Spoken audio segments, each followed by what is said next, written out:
네, 감사합니다. 네, 세세번 축제를 위해서 많은 기도와 관심을 협력을 바라겠습니다. 오늘 일부 예배 때는 무엇을 따를 것인가, 무엇을 따라가는가 라는 제목으로 룻기 1장에 있는 말씀 가지고 말씀을 전하겠습니다.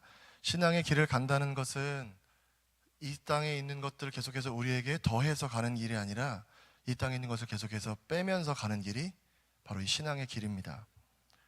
예수님을 따른다는 것이 바로 그렇습니다. 예수님 따라갈 때 우리의 욕심도 죄악도 욕망도 이 세상의 것들을 다 내려놓고 따라가야 하는 것이죠. 그러면 우리는 이 땅에서 다 버리기만 하고 가는 것이냐? 그렇지 않습니다. 하나님 말씀 보면, 성경에 보면 이 땅의 것을 포기하는 만큼 채워지는 것이 있어요.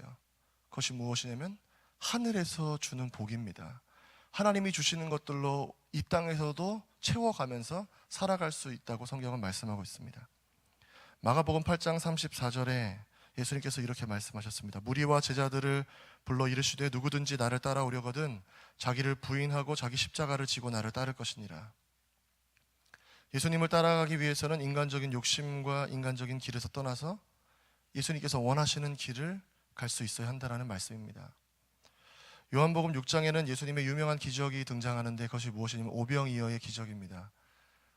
보리떡 5개, 물고기 2마리로 5,000명을 먹인 사건인데 예수님 당시에 굉장히 많은 무리가 예수님 따랐습니다. 왜냐하면 예수님께서 많은 기사와 이적을 베푸셨기 때문이에요. 그래서 그 기사와 이적을 보고 또 경험하길 원해서 수많은 사람들이 하루 종일 예수님 따라다니면서 말씀을 들었는데 예수님을 말씀을 따라다니다 보니까 저녁이 된 거예요. 그래서 예수님께서 이 저녁을 맞이한 사람들에게 너희가 먹을 것을 주라고 제자들에게 말씀하십니다. 제자들이 먹을 것을 찾아보는데 마땅치가 않는 거예요. 왜냐하면 사람들이 너무나 많았던 것이고 돈이 너무나 많이 필요했던 것입니다. 그때 안드레가 한 아이의 도시락인 보리떡 5개와 물고기 2마리를 예수님께 가져오죠. 예수님께서 무리를 앉게 하라고 하신 다음에 이 어린아이의 도시락을 들고 축사를 하십니다. 축사는 감사 기도였어요. 하나님 감사합니다. 그리고 예수께서 감사 기도를 하신 후에 제자들에게 이것을 가지고 사람들에게 나눠주라고 말씀하세요. 놀라운 일이 일어나는데 이 보리떡 5개와 물고기를 12제자가 들고 나눠주기 시작했을 때 나눠주는데도 보리떡 5개, 물고기 2마리가 없어지지 않는 거예요. 남자만 5,000명, 그리고 어린아이와 여자들까지 하면 2만 명이 되는 사람들이었다고 학자들은 추측하는데 그 사람들이 다 먹고도 12강주리가 남는 역사가 일어나게 된 것입니다. 이 역사를 경험한 무리들이 신이 났습니다. 예수님을 왕으로 삼고자 했어요. 우리의 이 배고픈 문제를 한 번에 해결할 수 있는 이분을 우리의 왕으로 모시자 하면서 예수님을 열심히 사람들이 따라다닙니다. 예수님께서 이 사람들이 자신을 왕으로 삼으려고 하는 것을 아시고 배를 타고 호수 건너편으로 건너가세요. 그리고 밤새도록 산에 올라가서 기도하십니다. 근데 무리들이 어떻게 하냐면 배를 빌려서 예수님이 가신 곳까지 따라와요. 그리고 그 다음날 예수님을 만나서 우리의 왕이 되어달라고 예수님께 그렇게 청합니다. 그때 예수님께서 뭐라고 하시냐면 너희가 나를 따라오는 것은 생명의 떡이 아니라 기적을 경험했기 때문에 너희가 배부른 까닭에 나를 따라오는 것이다. 나는 너희를 배부르게 하는 것이 아니라 생명의 떡으로 이 땅에 왔다라고 예수님이 자신에 대해서 가르쳐 주시는데 사람들이 이해하지 못하고 깨닫지 못합니다. 그리고 이 말씀은 어렵도다 하면서 예수님을 다 떠나가요, 무리들이. 그때 예수님께서 제자들을 돌아보시면서 뭐라고 물어보시냐면 너희도 가려느냐? 그러세요. 너희도 나를 떠나겠느냐? 너희가 원하는 것, 너희 입에 지금 필요한 것, 그 만족이 채워지지 않는다고 해서 너희도 지금 저 사람들처럼 나를 버리고 떠나겠느냐? 예수님께서 이렇게 물으십니다. 그리고 오늘 우리가 읽은 룻기 1장에도 이와 비슷한 사람이 등장하는 것을 볼 수 있습니다. 엘리멜렉과 그의 가족들이에요. 하나님의 약속을 떠나서 자신들의 방법을 찾아갔던 이 사람들의 이야기를 살펴보면서 우리는 과연 무엇을 따라가야 되는가 이 아침에 함께 상고해 보기를 원합니다. 우리가 읽은 룻기 1장은 본문의 내용은 이렇습니다. 우리가 전체를 다 읽진 않고 부분적으로 읽어서 사사들이 다스리던 때에 유대 땅에 흉년이 들었습니다. 유다 어디였냐면 베들레헴의 엘리멜렉이라는 사람의 가문의 이야기인데, 아내와 두 아들과 며느리를 데리고 베들레헴이 흉년이 들어서 그것을 떠나서 모압 지방으로 이 엘리멜렉이 떠나게 된 거예요. 가족의 이름은 엘리멜렉, 그리고 그의 아내 나오미, 그리고 두 아들 말론과 기럐이었습니다. 먹을 것을 찾아서, 그리고 다른 꿈을 갖고 모압 땅으로 갔는데, 그래서 행복하려고 했던 이 가족이 더 큰 어려움을 만나게 되는 것이죠. 어떤 어려움이냐? 아버지 엘리멜렉이 죽게 된 거예요. 그 후에 두 아들 말론과 기럐이 그 땅에서 결혼을 하게 됐는데, 며느리의 이름은 오르바와 룻이었습니다. 그런데 10년쯤 후에 두 아들 말론과 기럐마저 다 죽게 되었어요. 그리고 이제는 미망인이 된 나오미와 오르바와 룻만 남게 된 절망적인 상황이었습니다. 그때 나오미가 여호와께서 자기 백성들을 돌보사 그들에게 양식을 주셨다 함을 듣고, 이제 내가 베들레헴으로 예루살렘으로 돌아가야겠다라고 결단합니다. 여기까지가 우리가 읽은 본문의 내용이고, 그 이후의 내용은 우리가 잘 알고 있는 것처럼 두 며느리 중에 오르바는 자기의 길로 갔고, 룻은 자기의 시어머니인 나오미를 붙쫓아서 유대 땅으로 돌아왔다 하면서 이제 1장이 끝나게 되는 것이에요. 오늘 우리가 읽은 본문을 보면 우리는 이 룻기의 배경에 대해서 두 가지를 기억해야 합니다. 무엇이냐면, 이때는 사사들이 치리하는 때였다라는 것인데, 그때 뭐하냐? 흉년이 들었다라는 것이에요. 이게 그냥 당시에 그냥 배경을 설명하는 것이 아니라 성경은 하나하나의 의미를 갖고 우리에게 가르쳐주는 바가 있습니다. 이스라엘 땅에 흉년이 들었다는 것은 무슨 의미냐? 그냥 농사를 지으며 흉년이 들고 풍년이 들고 이럴 때가 있는 건 아니겠습니까? 라고 생각하시면 안 된다는 거예요. 오늘 성경을 읽어보면 흉년이 어디에 들었느냐? 유대 땅 베들레헴에 들었다고 말씀하고 있어요. 이 땅은 하나님께서 이스라엘 백성들에게 약속하신 젖과 꿀이 흐르는 유대 땅이었습니다. 약속의 땅이었어요. 그런데도 불구하고 그 땅에 흉년이 들었다라는 것입니다. 더 흥미로운 것은 이 베들레헴에 흉년이 들었다는 것인데, 베들레헴의 이름의 뜻은 무슨 뜻이냐? 떡집이란 뜻입니다. 떡집. 히브리어로 베자가 들어가면 집이란 뜻인데, 베들레헴에 흉년이 들었어요. 무슨 얘기냐면, 흉년이 들어서 떡집에 떡이 없어지게 됐다라는 거예요. 우리 인생도 마찬가지입니다. 하나님 믿는 성도의 집이지만 흉년을 만날 수가 있어요. 물질적, 사회적, 육신적, 그리고 영적인 흉년과 기근의 때를 만날 수가 있습니다. 그렇다면 우리는 그때 어떻게 해야 되느냐?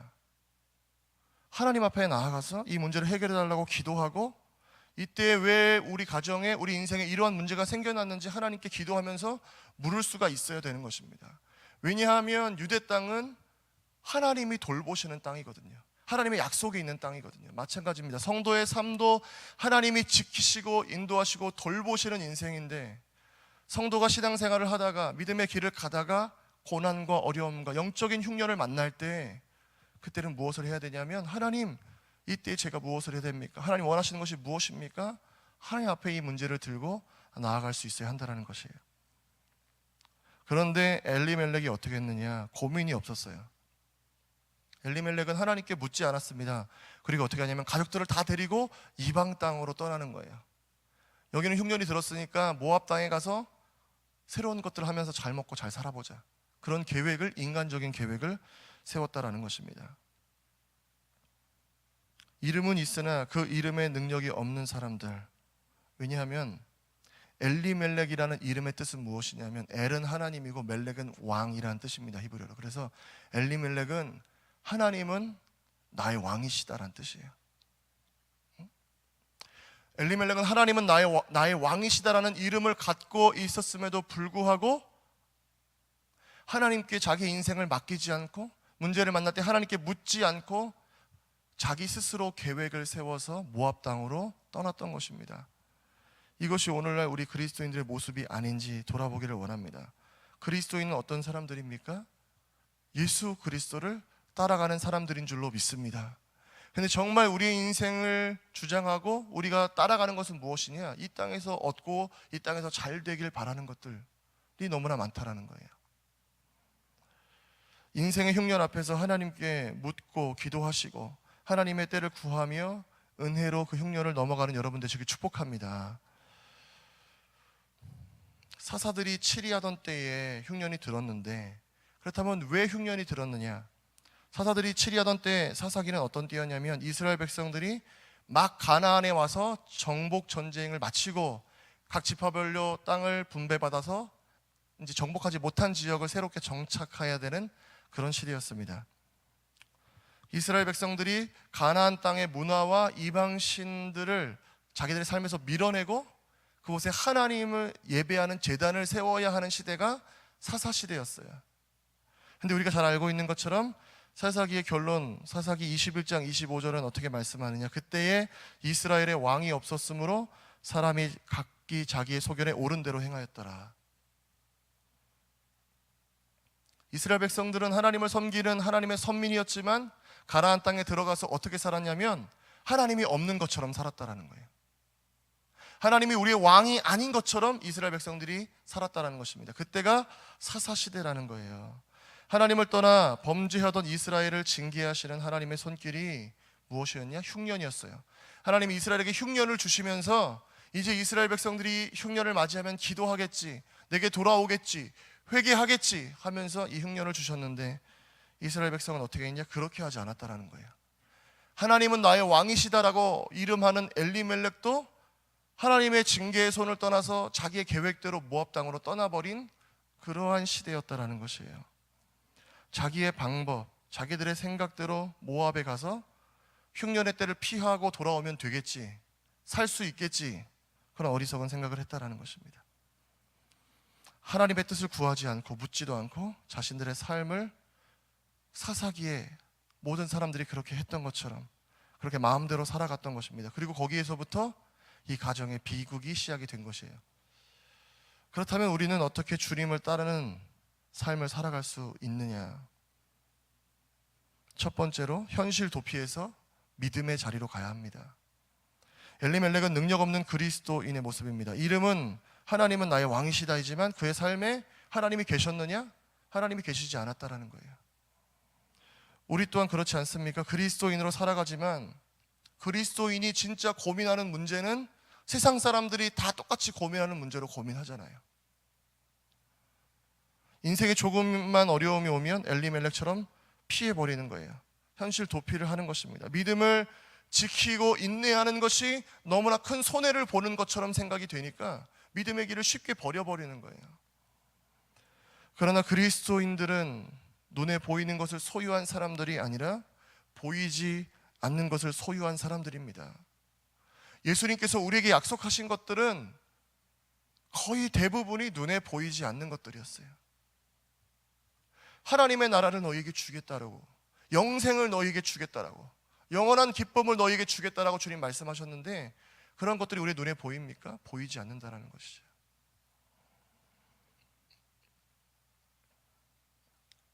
하나님 나라, 하늘의 상급, 십자가의 구속, 그러나 우리 눈에 보이진 않지만 그러나 반드시 실제하며 우리의 삶을 마침내 구원으로 인도한 그 능력, 그것이 우리 눈엔 보이진 않지만 바로 예수님께서 약속하신 것들입니다.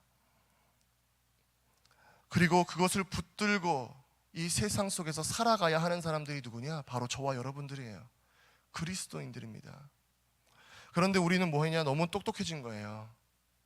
복음을 위한 삶이 아니라 나를 위한 복음을 만들어 가고 있습니다. 옛날에 우리나라가 굉장히 어려웠을 때, 전후에 우리 사랑하는 믿음의 선조들, 어머님들은 어떻게 기도하셨냐면 하나님 오늘 쌀이 없다고, 하나님 오늘 먹을 것이 없다고, 이렇게 기도하셨다고 제가 들었습니다. 그런데 오늘은 그것을 놓고 기도합니까? 그 문제가 해결이 됐잖아요. 나가면 먹을 것이 너무나 많은 시대를 맞이하니까 하나님께 그러한 문제들을 안고 나아오지 않는 거예요. 그렇게 하지 않아도 내 힘으로 살 수 있는 시대가 됐으니까. 주일 예배에 얼굴 도장을 찍으면 된다고 생각하고, 일이 있으면 주일 예배 빠져도 된다고 생각하고, 지난주에 못 낸 헌금을 한꺼번에 2주치 드리면 하나님 용서하지 않을까 생각하는 성도들, 복음을 위해서 나를 헌신하는 삶을 두려워하지만 나를 위해서는 어떠한 헌신도 불사하는 사람들. 그러나 성경은 믿음이 없으면 하나님을 기쁘시게 할 수 없다라고 말씀하고 있습니다. 사랑하는 여러분은 끝까지 믿음을 지켜내시길 축복합니다. 고통이 오고 절망이 올 수 있습니다. 믿음을 지키는 길이 이 현실의 문제가 너무나 커서 도피하고 싶을 때가 있어요. 그러나 그때 우리는 어디로 가야 되느냐? 믿음의 자리로 가야 할 줄로 믿습니다. 기도의 자리로, 말씀을 읽는 자리로, 예배의 자리로 나오시는 여러분 되시길 축복합니다. 두 번째, 우리는 어떻게 해서 주님을 따라갈 수 있느냐면 하나님의 약속을 붙드는 성도가 되어야 합니다. 유대 땅은 하나님께서 약속하신 젖과 꿀이 흐르는 땅이었어요. 베들레헴이 지금은 떡이 없는 그런 빈집이 되었지만 그곳을 하나님께서 떡으로 채우시는 은혜를 엘리멜렉은 기대하지 않았어요. 무슨 얘기냐? 여기가 하나님이 약속한 젖과 꿀이 흐르는 땅이다. 그리고 여기는 베들레헴이다. 하나님의 약속대로 하나님께서 여기를 채우실 거다. 이른 비와 늦은 비를 주실 거다. 그러니까 우리가 말씀 붙들고 인내하자. 가장인 엘리멜렉이 그렇게 하지 않았다라는 거예요. 전혀 기대하지 않았다라는 거예요. 그리고 어떻게 하냐면 모압 땅을 기대한 거예요. 이방 땅, 하나님의 약속이 없는 땅, 거기 가서도 잘 먹고 잘 살 수 있다라고 엘리멜렉이 생각했다라는 것입니다. 우리도 그렇습니다. 세상과 하나님의 약속을 타협하는 거죠. 죄를 지어놓고서 하나님께서 이 정도는 이해해 주시지 않을까? 스스로 위로합니다. 그러나 하나님께서 우리에게 기대하시는 것은 무엇이냐면 죄 앞에서 타협하는 것을 기대하는 게 아니에요.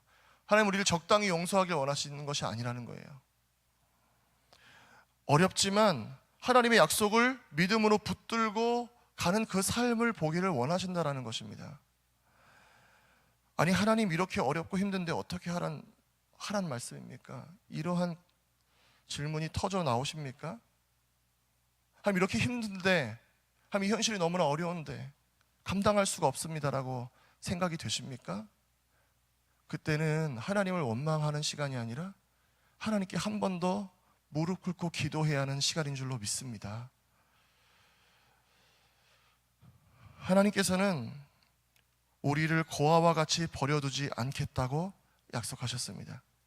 그리고 오늘 본문에는 이렇게 되어 있습니다. 그 여인이 모압 지방에서 여호와께서 자기 백성을 돌보시사 그들에게 양식을 주셨다 함을 듣고 이에 두 며느리와 함께 일어나 모압 지방에서 돌아오려 하여. 나오미가 이방 땅에 있을 때 무엇을 들었냐면 마침내 하나님께서 그 백성들을 돌보셔서 그 땅에 먹을 것을 주셨다라는 소식을 듣게 되었다라는 거예요.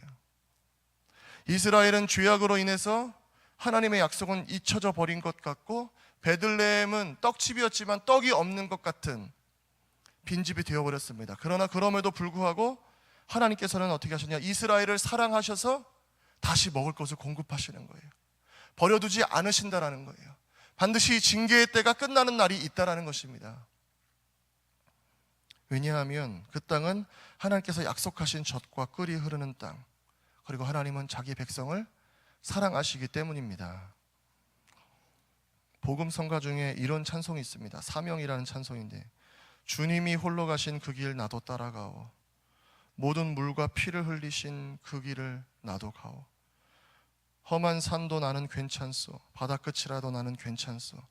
죽어가는 저들을 위해 나를 버리길 바라오. 아버지 나를 보내주오. 나는 달려가겠소. 목숨도 아끼지 않겠소. 나를 보내주오. 세상이 나를 미워해도 나는 사랑하겠소. 세상을 구원한 십자가 나도 따라가오. 생명을 버리면서까지 나를 사랑한 주님, 이 작은 나를 받아주오. 나도 사랑하오. 사명이라는 찬양인데, 이 찬양을 부르다 보면 이 찬양의 가사 속에서 많은 은혜를 받습니다. 그런데 중요한 것은 이 찬양에는 결론이 없어요. 그렇게 사명을 따라갔더니 복을 받았더라. 그래, 목숨을 내어놓고 주님을 따라갔더니 우리 현실의 문제가 해결이 되었더라. 복을 주셨더라. 이런 결론이 없습니다. 목숨을 바쳐서 주님 따라가겠습니다. 거기서 끝나는 거예요. 근데 어떻게 해서 그렇게 갈 수 있느냐? 다른 게 아니라 주님을 사랑했기 때문에 간다라는 거예요. 주님을 사랑하면 하나님께서 주신 약속들이 보이게 되고 그 약속을 붙들 수 있게 되는 것입니다. 우리가 그냥 우리의 힘으로, 우리의 열심으로 주님을 따라가는 것이 아니에요. 하나님을 사랑하기 시작할 때 하나님의 약속이 그 약속이 진짜 우리 삶에서 실제가 되기 시작하고 현실을 만날 때 그 약속이 빛나게 되는 거예요. 그래서 그 약속을 붙들고 어려움을 이길 수 있게 된다는 것입니다. 사랑하는 여러분, 그 약속을 붙들고 끝까지 믿음의 싸움을 싸우시는 여러분들 되시길 축복합니다. 마지막 세 번째로, 주님을 따라가는 삶이란 하나님의 임재를 경험하는 삶입니다. 오늘 엘리멜렉도 사사시대도 왜 모두 자기들이 원하는 대로 행했습니까? 왜 그랬냐면 살아계신 하나님의 임재를 삶에서 경험하지 못했기 때문이에요. 이스라엘 백성들은 하나님의 약속의 땅 안에 살고 있었어요. 그래서 자신들은 하나님의 백성이라고 생각했습니다. 그러나 하나님께서는 이스라엘 백성 가운데 믿음을 보지 못했다고 말씀하세요. 우리도 마찬가지죠. 여러분, 교회 안에 나와 있다고, 예배당 안에 있다고 해서 우리가 하나님께 다 인정받는 믿음인가? 우리가 다 예배당에 앉아서 예배를 드리고 있지만 하나님이 우리의 예배를 다 받으시는가? 죄송하지만 장담할 수가 없습니다. 어떤 분의 예배는 하나님 받으시고 어떤 분의 예배는 받지 않으실 수가 있다는 거예요.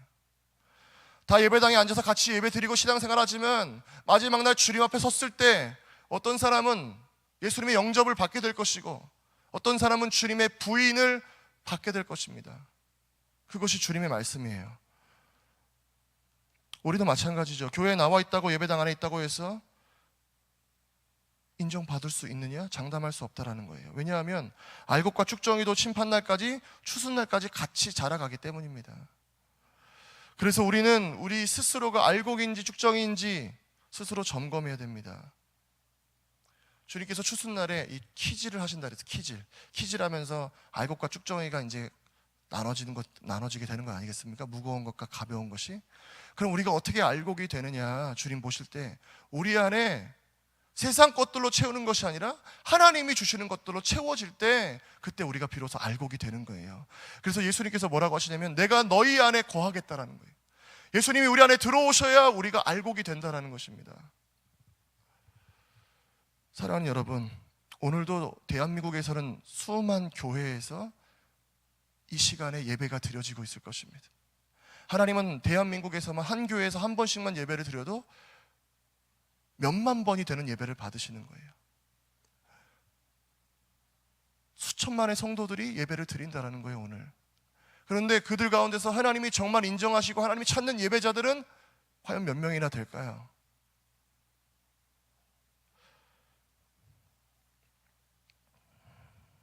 사랑하는 여러분, 주님께서 정말 우리 인생에 주기 원하시는 것이 무엇인지 깨닫는 여러분 되시길 축복합니다.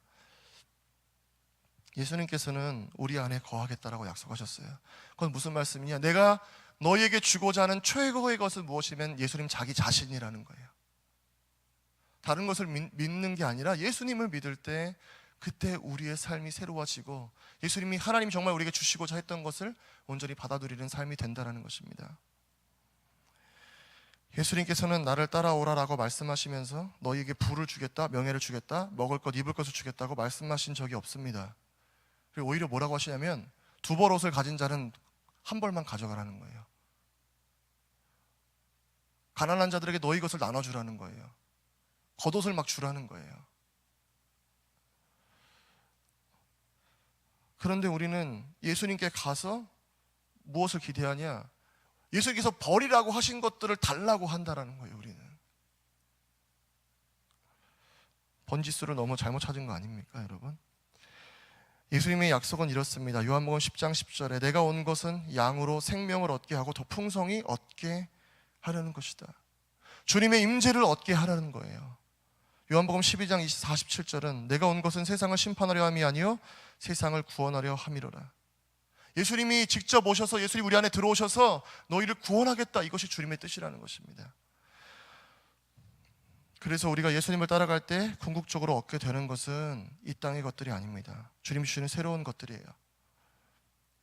주님의 임재를 경험한 사람들은 주님께서 우리에게 주시고자 하는 것이 다름 아니라 세상 것들이 아니라 생명인 것을 깨닫게 되는 것이죠. 그래서 그러한 사람들은 흉년을 피하기 위해서 자기들의 길로 가도록 계획을 세우는 것이 아니라 생명을 주린 주님께 더욱더 붙어 있기 위해서 계획을 세운다라는 거예요. 세상의 흉년과 세상의 문제와 가난의 문화보다 더 크고 더 즐겁고 더 큰 기쁨을 발견할 수 있게 되는데, 그것이 무엇이냐? 내 삶에 하나님의 임재가 임할 때, 그때 세상의 문제가 커 보이지 않게 되는 거예요. 그때 세상의 즐거움이 즐거워지지 않게 되는 것입니다. 약속의 땅을 떠나서 자신들의 방법을 선택했던 엘리멜렉과 이제는 혼자 남겨진 나오미는 절망의 자리에서 하나님의 임재에 대한 소식을 듣습니다. 하나님께서 이스라엘 백성들을 돌아보셔서 그 땅에 풍년이 들게 했다라는 룻기 1장 6절의 말씀. 민수기 4장 7절에는 진설병이라는 빵이 등장합니다. 지성소 안에 진설병이라는 빵을 매일 제사장들이 이 12개를 하나님 앞에 이 떡상 위에 진설해 놓아야 했어요. 근데 그것은, 진설이라는 뜻은 무슨 뜻이냐면 보여주는 빵이라는 뜻입니다. 그리고 히브리어의 원어의 뜻은 뭐냐면 얼굴빵이라는 거예요. 근데 이것은 그냥 빵을 해놓은 게 아니라 무슨 의미냐면 하나님이 여기에 임재해 있다는 뜻입니다. 그래서 12개를 준비해서 진설해 놓는 거예요. 하나님의 임재를 기대하며 하나님의 임재를 상징하는 거예요, 진설병은. 근데 베들레헴 빵집에 빵이 생겼다라는 것은 무엇이냐? 이스라엘의 고통 속에 하나님이 임재하셨다라는 거예요. 하나님이 찾아오셨다라는 것입니다. 그리고 그때 이스라엘의 모든 흉년의 문제가 해결되었다라는 것입니다. 그리고 나오미가 하나님의 임재가 있는 약속의 땅으로 돌아갔을 때 그의 며느리 룻을 통해 하나님의 은혜가 그의 가문을 회복시키기 시작했습니다. 그 회복의 내용이 룻기 4장에 기록이 되어 있습니다. 4장 21절부터 22절인데, 살모는 보아스를 낳았고 보아스는 오벳을 낳았고 오벳은 이새를 낳았고 이새는 다윗을 낳았더라. 그의 가문이 다윗 왕조의 조상이 되었고 마지막에는 예수 그리스도의 계보에 오르는 축복을 받게 되었다라는 것입니다. 이게 그냥 들을 때는 여러분 아무것도 아닌 것 같지만 이 룻기를 처음 읽는 유대인들에게는 엄청난 충격이었어요. 왜 충격이냐면 룻은 어떤 여인이에요? 이방 여인이거든요. 그때 당시에는 구원을 받을 수 없는 여인이었습니다, 율법에 의하면. 그러나 어떻게 되었을 때 어머니 나오미를 따라 하나님의 임재의 자리로 하나님을 따라가는 삶을 선택했을 때, 그때 이방 여인 나오미를 통해서도 하나님의 구원의 역사가 이어져 가는 것을 보게 된다는 것이에요. 독일의 철학자 니체가 이런 말을 했습니다. 신은 죽었다. 그러자 독일의 교회들이 그 말에 항변하여 들고 일어났습니다. 그러자 니체는 한술 더 떠서 이런 말을 했다고 합니다. 신은 죽었다. 그 증거는 무기력한 교회와 그리스도인을 봐라. 저 무기력한 교회가 신이 죽었다는 것을 증명하는 증거이다. 사랑하는 여러분, 오늘 우리의 삶에는 그리스도인이라는 이름은 있지만 하나님의 임재를 잃어버린 베들레헴의 엘리멜렉 같은 삶을 살고 있지 않습니까?